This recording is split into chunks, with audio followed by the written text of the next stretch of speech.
आणि बुलेटिनच्या सुरुवातीला बातमी नागपूरमधल्या अपघाताची। नागपूरमध्ये भरधाव ऑडी कारनं 4 गाड्या आणि 1 दुचाकी यांना धडक दिली। अपघातामध्ये 2 जण जखमी झाले।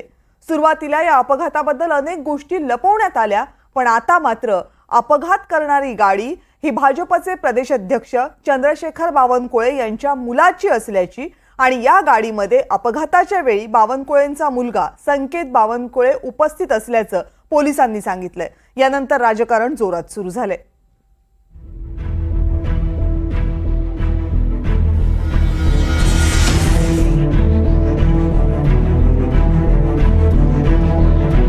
नागपूरमधल्या रामदास पेठेतली ही सीसीटीव्ही दृश्य। एका बड्या नेत्याच्या मुलाच्या महागड्या गाडीनं नागपूरच्या रस्त्यावर घातलेला हा धुमाकूळ।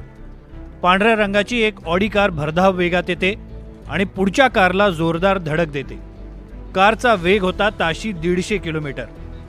पुढच्या कारला बेदरकारपणे धडक दिल्यानंतरही ही ऑडी कार तेवढ्यावर थांबत नाही, तर तेवढ्याच भरधाव वेगात पुढे जात आणखी 3 कारला आणि एका दुचाकीला धडक देते।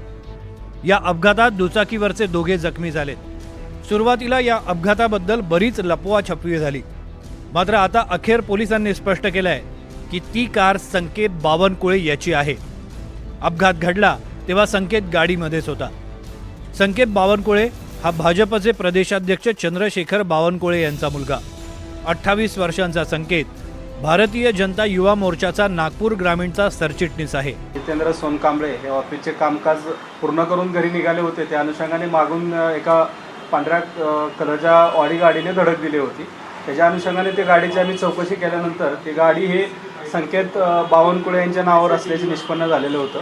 त्याच्या अनुषंगाने आम्ही पुढील तपास केल्यानंतर आम्हाला ही माहिती मिळाली की त्याच्यामध्ये 3 लोक गाडीमध्ये होते। त्याच्यामध्ये ड्रायव्हर म्हणून अर्जुन हावरे, त्यानंतर संकेत बावनकुळे आणि रोनित चित्तमर हे 3 त्याच्यामध्ये गाडीमध्ये होते।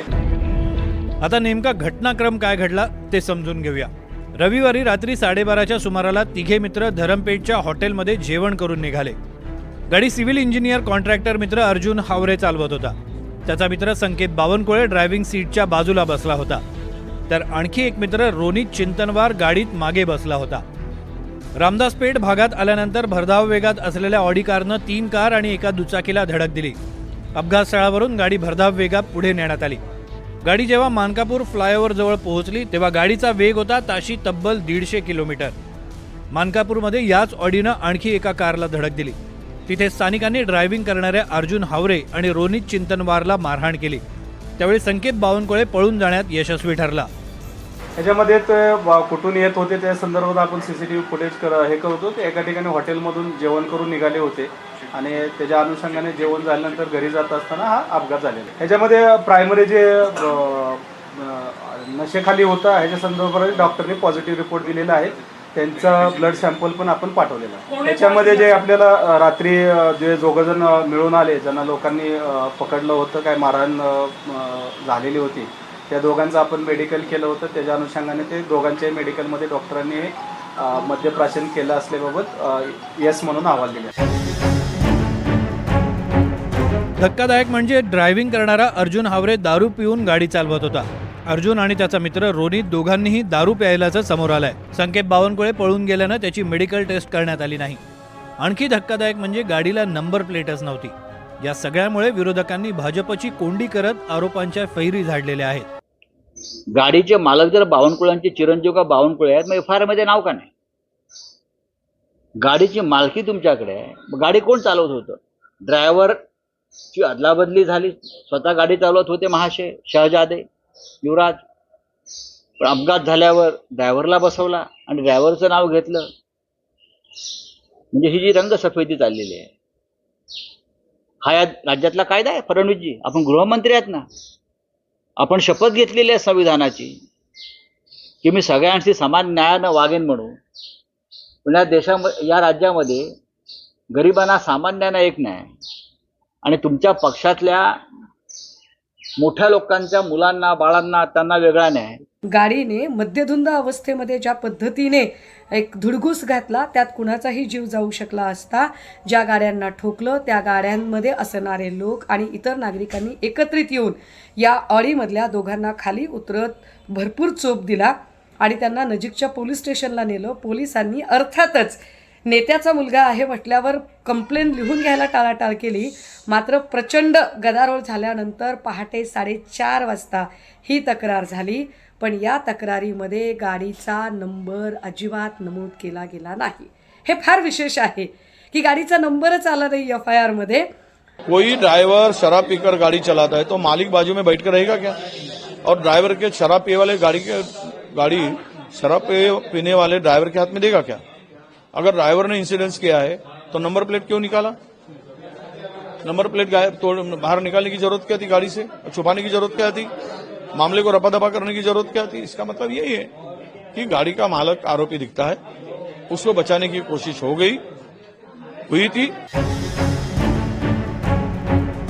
या अपघाताची पोलिसांनी निष्पक्षपणे चौकशी करावी असं चंद्रशेखर बावनकुळेंनी म्हटलंय. माझ्या मुलाच्या नावाने ती गाडी आहे आणि पोलिसांनी पूर्ण चौकशी केली पाहिजे.